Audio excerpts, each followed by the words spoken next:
નમસ્કાર, મંતવ્ય ન્યૂઝમાં આપનું સ્વાગત છે। હું છું કુંજ। નજર કરીશું વિગતવાર સમાચાર ઉપર। ગીર સોમનાથમાં ડિમોલિશનને મામલે ગુજરાત હાઈકોર્ટે મોટો ચુકાદો આપ્યો છે। ડિમોલિશન ઉપર સ્ટે આપવાનો હાઈકોર્ટે ઇનકાર કરી દીધો છે કે જેમાં બંને પક્ષોને સાંભળ્યા બાદ કોર્ટે ચુકાદો અનામત રાખ્યો હતો। અરજદારો દ્વારા ગેરકાયદેસર ડિમોલિશન કર્યા હોવાનો આક્ષેપ પણ કરવામાં આવ્યો હતો। ગુજરાત હાઈકોર્ટે અરજદારની માંગ ન સ્વીકારી અને ડિમોલિશન પર સ્ટે રાખવાનો ઇનકાર કર્યો।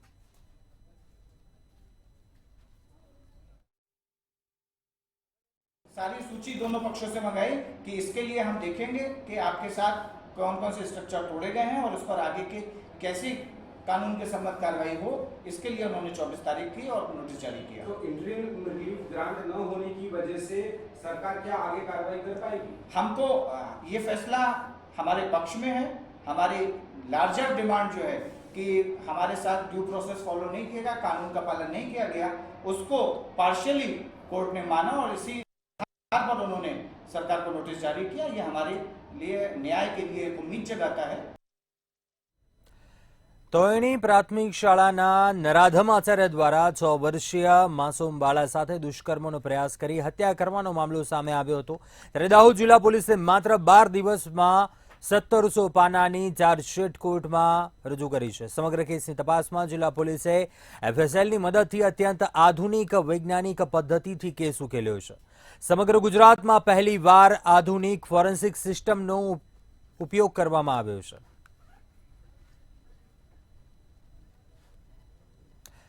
તો ગૃહમંત્રી અમિત શાહ ગુજરાતની મુલાકાતે છે। અનેકવિધ યોજનાઓનું ખાતમુહૂર્ત કરી રહ્યા છે। સીધા જઈશું ત્યાં। બધા નાગરિકોને ખબર પડે કે પોલીસ કમિશનરેટના નવા મકાનનું આજે ઉદ્ઘાટન થયું છે। બંને હાથ ઉઠાઈ પ્રચંડ અવાજથી બોલીએ, ભારત માતા કી। મંચ પર ઉપસ્થિત ગુજરાત રાજ્યના લોકપ્રિય મુખ્યમંત્રી શ્રીમાન ભૂપેન્દ્રભાઈ, શ્રી હર્ષ સંઘવી, જેમના નેતૃત્વમાં સુરક્ષિત ગુજરાતનો સંકલ્પ જે આપણા વડાપ્રધાન નરેન્દ્રભાઈએ લીધો હતો એ આગળ વધી રહ્યો છે। એવા હર્ષ સંઘવીજી, મેયર અમદાવાદ પ્રતિભાબેન, સંસદ સદસ્ય શ્રી નરહરિભાઈ અમીન, શ્રી પરિમલ નથવાણી, શ્રી મયંક નાયક, સાંસદ દિનેશ મકવાણા, મંચ પર ઉપસ્થિત અમદાવાદ શહેરના પોલીસ કમિશનર શ્રી, જેમના નેતૃત્વમાં આજ ગુજરાત પોલીસ ખૂબ મજબૂતીથી સુરક્ષિત ગુજરાતના સંકલ્પને આગળ વધારી રહી છે। એવા શ્રી વિકાસ સહાય, શ્રી એમ થેન્નારસન, મંચ પર ઉપસ્થિત ગૃહ સચિવજી, સૌ ધારાસભ્યશ્રીઓ અને ઉપસ્થિત ભાઈઓ બહેનો, આપ સૌને નવરાત્રિની ખૂબ ખૂબ શુભકામનાઓ। આજે નવરાત્રિના પહેલા દિવસે, નવરાત્રિના પાવન પર્વની શરૂઆતમાં જ અમદાવાદ શહેર પોલીસ કમિશનર કાર્યાલયના ભવ્ય મકાનનું ઉદ્ઘાટન આજે હમણાં થોડી વાર પછી અહીંયા થશે। આ કાર્યાલય, આ નવી કમિશનર ઓફિસ, એની અંદર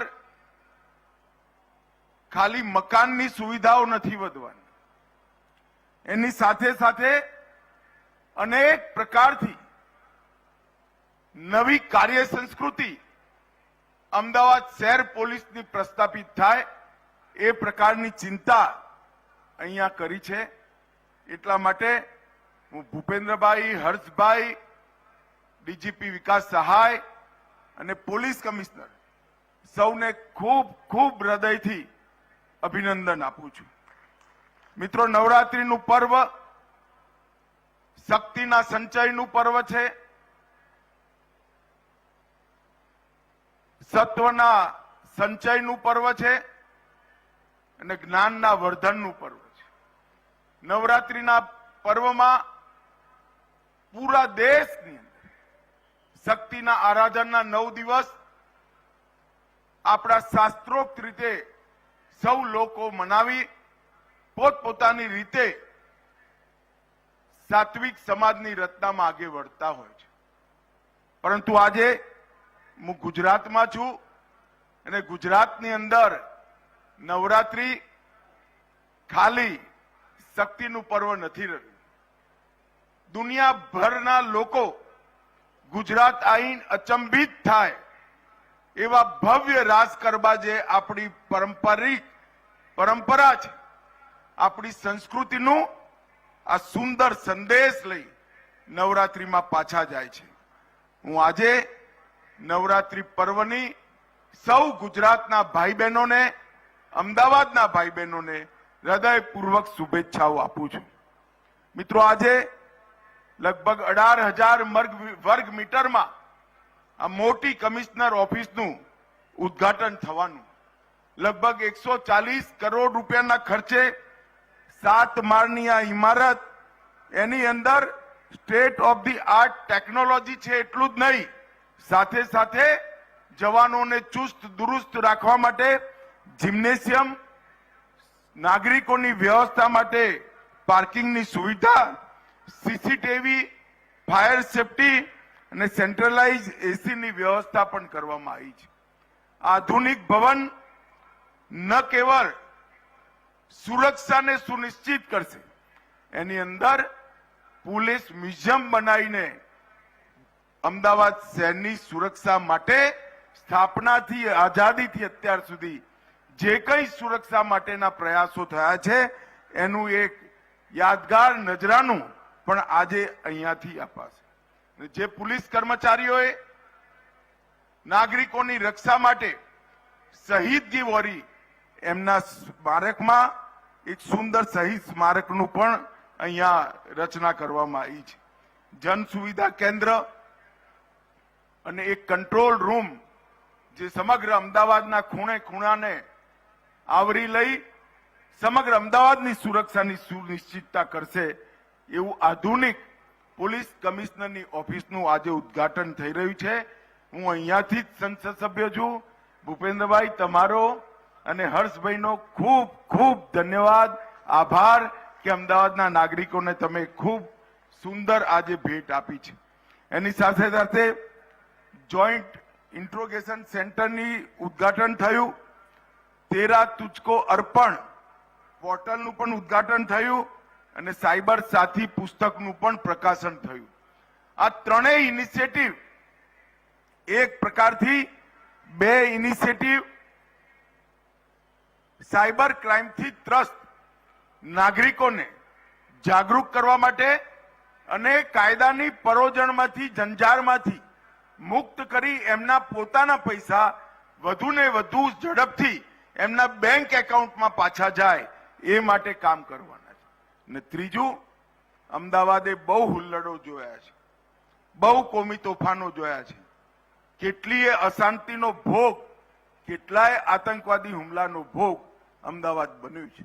અમદાવાદને સુરક્ષિત કરવા માટે જોઈન્ટ ઇન્ટ્રોગેશન સેન્ટર જે કેન્દ્રીય એજન્સીઓ અને ગુજરાત પોલીસ બંને સાથે મળી સરખી રીતે, વૈજ્ઞાનિક રીતે પૂછતાછ કરી શકે એ માટે બનાવ્યું છે. મિત્રો, 10 વર્ષની અંદર ભારતના આંતરિક સુરક્ષાના પરિદૃશ્યની અંદર ખૂબ મોટો ફેરફાર આવ્યો છે. 10 વર્ષ પહેલા આપણા દેશમાં 3 હોટસ્પોટ એવા હતા જ્યાંથી બોમ્બ ધમાકા થતા હતા તો પણ ન્યૂઝ નતા, બધાને કોઠે પડી ગયું હતું. કાશ્મીર, નોર્થ ઇસ્ટ અને વામપંથી ઉગ્રવાદ, નક્સલવાદી ક્ષેત્ર. આ ત્રણેય ક્ષેત્રોમાં વિગત 10 વર્ષમાં સ્થાયી અને સુચારુ ઉપાયોના કારણે દ્રઢતા સાથે અને વિકાસના દ્રષ્ટિકોણ સાથે કામ કરવાના કારણે નરેન્દ્રભાઈના નેતૃત્વમાં ત્રણેય હોટસ્પોટમાં 70% હિંસામાં કમી લાવવાનું કામ આપણા પોલીસ દળો કરી શક્યા. દેશભરની સુરક્ષા એજન્સીઓ અને રાજ્યની પોલીસે ભેગા થઈ કાશ્મીર હોય, નોર્થ ઇસ્ટ હોય કે વામપંથી ઉગ્રવાદ, નક્સલવાદથી ત્રસ્ત ક્ષેત્રો હોય, લગભગ 70% હિંસામાં કમી અને મૃત્યુની અંદર 72% ઘટાડો એ બતાવે છે કે આવનારા દિવસોમાં નક્સલ મુક્ત, આતંકવાદ મુક્ત ભારત એની રચના થવા જઈ રહી છે. મિત્રો, આજે પોલીસના કલ્ચરની અંદર ઘણો બદલ કરવાનો આગ્રહ આપણા વડાપ્રધાન નરેન્દ્રભાઈએ કર્યો છે. પ્રોએક્ટિવ પોલીસિંગ માટે એમને પ્રોએક્ટિવ, પ્રિડિક્ટિવ અને સાયન્ટિફિક એપ્રોચ સાથે આગળ વધતા પોલીસિંગનો એક કન્સેપ્ટ આપણી સામે રાખ્યો છે. હમણાં ગયા વર્ષમાં જ આપણે 3 ક્રિમિનલ લો જે અંગ્રેજોના જમાનાથી બનાવ્યા હતા એની અંદર આમૂલચૂર પરિવર્તન કર્યું છે. અને આ જૂન મહિનાથી આપણે 3 કાયદાઓને આખા દેશની અંદર લાગુ કરવાની શરૂઆત કરી છે.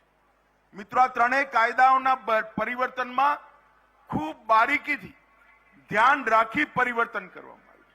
એની અંદર ટેકનોલોજીથી ગુના શોધવા, ટેકનોલોજીથી ગુના રોકવા, ટેકનોલોજીનો ઉપયોગ કરી પ્રોસિક્યુશન જલ્દી સમાપ્ત કરવું અને ટેકનોલોજીનો ઉપયોગ કરી વધુમાં વધુ લોકોને સજા થાય એ દિશામાં અનેકવિધ પ્રોવિઝન કરવામાં આવે છે. કાયદાની વ્યાખ્યાઓ એની અંદર આવનારા 100 વર્ષ સુધી આવનારી ટેકનોલોજીનો કલ્પના કરી એ કાયદાની વ્યાખ્યાઓ એ રીતે બનાવી છે કે આવનારા 100 વર્ષ સુધી આ કાયદાઓની અંદર કોઈ પરિવર્તન કરવું નહીં પડે.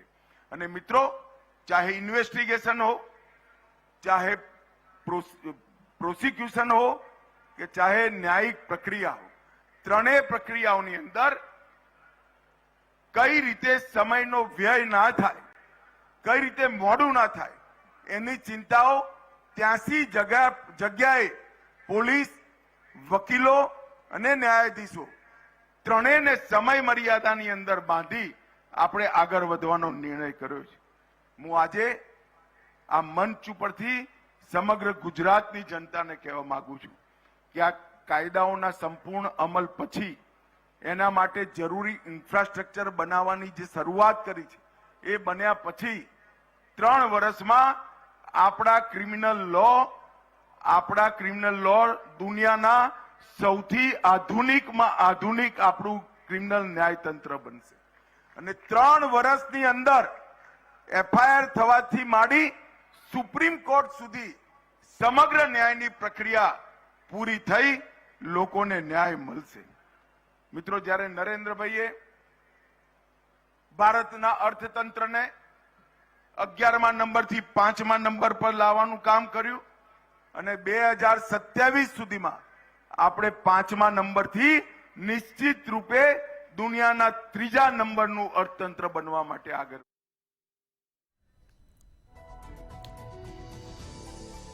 તો અમિત શાહ ગુજરાતની મુલાકાતે અમદાવાદમાં અનેકવિધ યોજનાઓનું લોકાર્પણ કર્યું.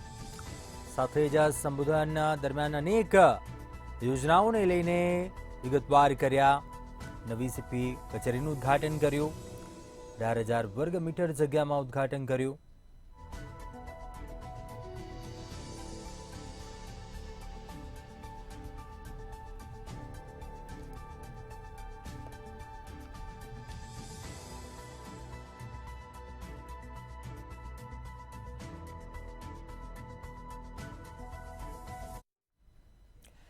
તો અમદાવાદથી મહત્વપૂર્ણ સમાચાર સામે આવી રહ્યા છે. ફાયર વિભાગે 38 ગરબા આયોજકોને ફાયર એનઓસી આપી છે. ફાયર વિભાગ પાસે અત્યાર સુધીમાં કુલ 90 અરજીઓ આવી હતી.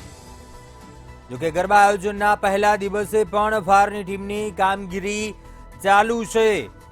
નિયમોની પૂર્તતા બાદ એનઓસી આપવાની પ્રક્રિયા ચાલુ છે.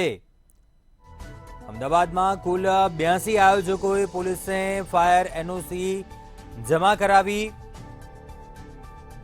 9 આયોજકોએ એનઓસી જમા કરાવતા પોલીસ વિભાગની મંજૂરી મળી ગઈ છે. તે ગરબા આયોજકોને ફાયર વિભાગ પાસે અત્યાર સુધીમાં કુલ 90 જેટલી અરજીઓ આવી છે. ગરબા આયોજનના પહેલા દિવસે પણ ફાયરની ટીમની કામગીરી ચાલુ છે. નિયમોની મુક્તતા કર્યા બાદ એનઓસી આપવાની પ્રક્રિયા ચાલુ છે. અમદાવાદમાં કુલ 82 આયોજકોએ પોલીસને ફાયર એનઓસી જમા કરાવી છે. ફાયર વિભાગે 38 ગરબા આયોજકોને ફાયર એનઓસી આપી છે. ઉલ્લેખનીય છે કે ફાયર વિભાગની પાસે અત્યાર સુધીમાં કુલ 90 અરજીઓ આવી છે. ગરબા આયોજનના પહેલા દિવસે પણ ફાયરની ટીમની કામગીરી ચાલુ છે.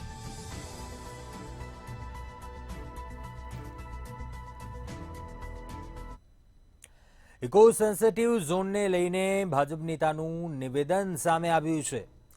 ઇકો સેન્સિટિવ ઝોનને લઈને ભાજપ નેતાએ નિવેદન આપ્યું છે કે ખેડૂતો વન વિભાગના ગુલામ બનશે. હર્ષદ રીબડિયાનું નિવેદન સામે આવ્યું છે. રોડ, રસ્તા, વીજ કનેક્શન સહિતના અનેક મુદ્દે મોટી મુશ્કેલીઓ વધશે. માઇનિંગ, ગેરકાયદેસર હોટલો, પ્રદૂષણ ઓકતા એકમો સામે વિરોધ નથી. ઇકો સેન્સિટિવ ઝોનને લીધે ખેડૂતોને ઊભી થનારી મુશ્કેલી સામે વિરોધ નોંધાવ્યો. ઇકો સેન્સિટિવ ઝોન મુદ્દે ભાજપ નેતાનું નિવેદન સામે આવ્યું છે. હર્ષદ રીબડિયાએ નિવેદન આપ્યું છે. ખેડૂતો વન વિભાગના ગુલામ બનશે. ખેડૂતોને અગવડતા થશે. રોડ, રસ્તા, વીજ કનેક્શન સહિતના અનેક મુદ્દાઓને લઈને ખેડૂતોને મુશ્કેલીઓ છે તે વધશે. માઇનિંગ, ગેરકાયદેસર હોટલો, પ્રદૂષણ ઓકતા એકમો સામે વિરોધ નથી, પરંતુ ખેડૂતોને ઊભી થનારી મુશ્કેલીને લઈને આ નારાજગી છે, વિરોધ છે. ખેડૂતોને લઈને આ નિવેદન આપ્યું છે. ઇકો સેન્સિટિવ ઝોનને લઈ ભાજપ નેતાનું નિવેદન હર્ષદ રીબડિયાએ જણાવ્યું છે. ખેડૂતો કે જેઓ વન વિભાગના ગુલામ બનશે. રોડ, રસ્તા, વીજ કનેક્શન સહિતના અનેક મુદ્દે મુશ્કેલીઓ છે તે આવનારા સમયમાં ખેડૂતો માટે વધશે.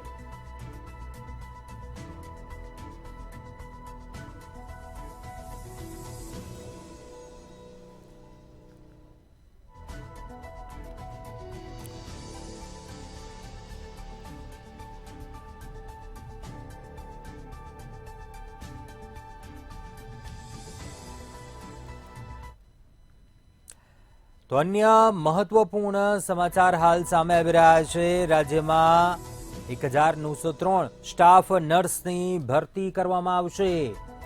સામૂહિક આરોગ્ય કેન્દ્રો અને સરકારી હોસ્પિટલ માટે સીધી ભરતીની જાહેરાત. 5 ઓક્ટોબર બાદ ઓનલાઈન અરજી સ્વીકારવામાં આવશે. આ મામલે ઓજસ પ્લેટફોર્મ મારફતે અરજી કરી શકાશે. વિગતો જાણવા મળી રહી છે. આ સમગ્ર ભરતી પ્રક્રિયા 6 થી 8 મહિનામાં પૂર્ણ થશે. રાજ્યમાં 1903 સ્ટાફ નર્સની ભરતી કરવામાં આવશે.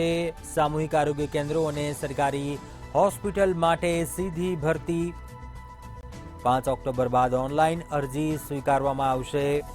ઓનલાઈન સાઇટ ઓજસ પ્લેટફોર્મ મારફતે અરજી કરી શકાશે. ભરતીનું ફોર્મ છે તે ભરી શકાશે ઓજસ મારફતે અને આ સમગ્ર ભરતી પ્રક્રિયા 6 થી 8 મહિનામાં પૂર્ણ થશે.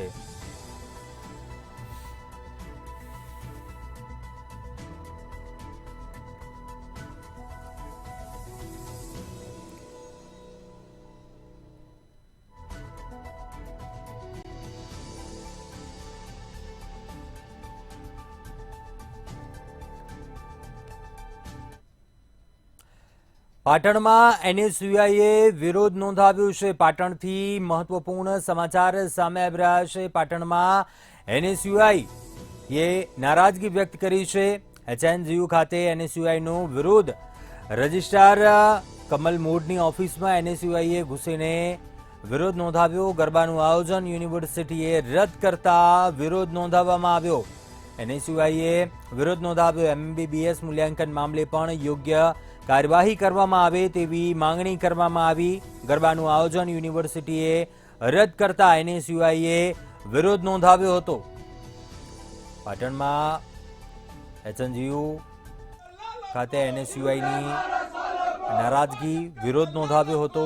રજિસ્ટ્રાર કમલ મોડની ઓફિસમાં એનએસયુઆઈ જઈને વિરોધ નોંધાવ્યો હતો. ગરબાનું આયોજન યુનિવર્સિટીએ રદ કર્યું છે તેને લઈને વિરોધ નોંધાવ્યો હતો। સાથે જ MBBS મૂલ્યાંકન મામલે પણ યોગ્ય કાર્યવાહી કરવામાં આવે તેવી માંગણી કરવામાં આવી હતી। યુનિવર્સિટીએ ગરબાનું આયોજન રદ કર્યું છે તેને લઈને રજૂઆત કરી હતી। તો સાહેબ MBBS માં જે હાઈકોર્ટે નિર્દેશ કર્યો છે કે જે પણ દોષીઓ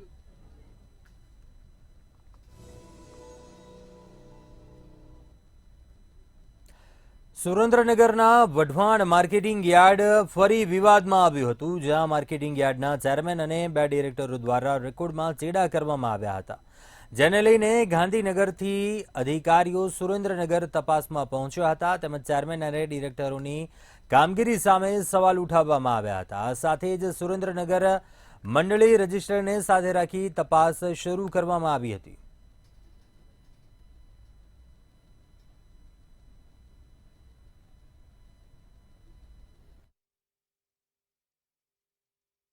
વઢવાણ એપીએમસી અવારનવાર જ્યારે ચર્ચામાં રહી છે ત્યારે ફરી એક વખત વઢવાણ એપીએમસીનો વિવાદ સામે આવ્યો છે। જે વિવાદની અંદર વાત કરવા જઈએ તો જે હાલ શાકભાજીના જે થડાઓની હરાજી કરવામાં આવી હતી, હરાજીની અંદર 23 નંબર અને 42 નંબરના થડાઓ સગા અને ફાળવી દેવાની ફરિયાદ ગાંધીનગર સુધી કરવામાં આવી છે। ત્યારે ગાંધીનગરથી વાત કરવા જઈએ તો સુરેન્દ્રનગર એપીએમસી ખાતે 2 અધિકારીઓની નિમણૂક કરી અને આ બાબતે જે ફરિયાદ છે તે રામજીભાઈ ગોહિલ ચેરમેન અને સહિત 2 વ્યક્તિઓ જે સદસ્યો છે જે એપીએમસીના ડાયરેક્ટરો છે એની વિરુદ્ધમાં જ્યારે ફરિયાદ કરવામાં છે એની તપાસ ગાંધીનગરથી સોંપવામાં આવી છે। ત્યારે નિયામક કમિશનર દ્વારા હાલ જે તપાસના દોર ક્યાં સુધી લઈ જવાય છે તે આગામી સમયમાં જ ખબર પડશે। ચેરમેન સહિતના 2 સદસ્યો છે જેની ઉપર કાર્યવાહી કરવાની હાલ તજવીજ હાથ ધરાઈ છે। સુરેન્દ્રનગરથી અશોક રામી, મંતવ્ય ન્યૂઝ। જૂનાગઢમાં ટીપી સ્કીમ નંબર 11ને લઈને વિરોધનો વંટોળ વકર્યો છે। ટીપી સ્કીમ 11માં આવતા વિસ્તારોના લોકો દ્વારા બાય કરેલી યોજના કલેક્ટર કચેરી ખાતે આવેદનપત્ર પાઠવીને ટીપી સ્કીમ રદ કરવા રજૂઆત કરવામાં આવી છે। આગામી દિવસોમાં ઉપગ્રહ આંદોલનની પણ ચીમકી ઉચ્ચારાઈ છે।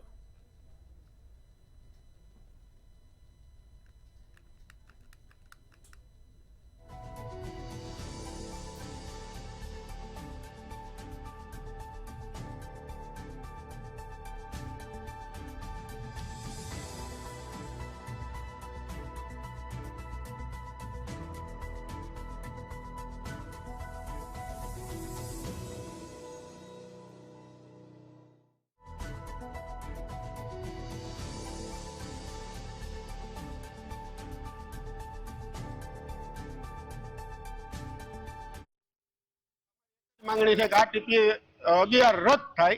અમારે વિસ્તારમાં 80 થી 85% બાંધકામ થઈ ગયેલું છે, રોડ રસ્તા લાઇટ સુવિધા બધી મળેલી છે, તો શું કામ આ લોકોએ ટીપી લગાડી? હજી અમને સમજાતું નથી કે આ લોકોએ શું કામ ટીપી લગાડી છે। તો અમે એના માટે આજે કલેક્ટર સાહેબને આવેદન પત્ર દેવા માટે આવ્યા હતા કે ભાઈ આ ટીપી અમારી રદ થાય અને નાના માણસોના જે મકાનો છે 20-20 વર્ષની લોનું કરેલી છે જે મકાન ઉપર, અને એ મકાનો એમ કે છે કે ભાઈ આ બધી ટીપી લાગવાથી બધા મકાનો પડશે ને રોડ રસ્તા પોળા થાય, ખરેખર આવી કોઈ જરૂરિયાત અમારે ત્યાં છે નહીં। અત્યારે હાલ બુલેટિનમાં બસ આટલું। બધું સમાચાર માટે આપ જોતા રહો મંતવ્ય ન્યૂઝ। નમસ્કાર।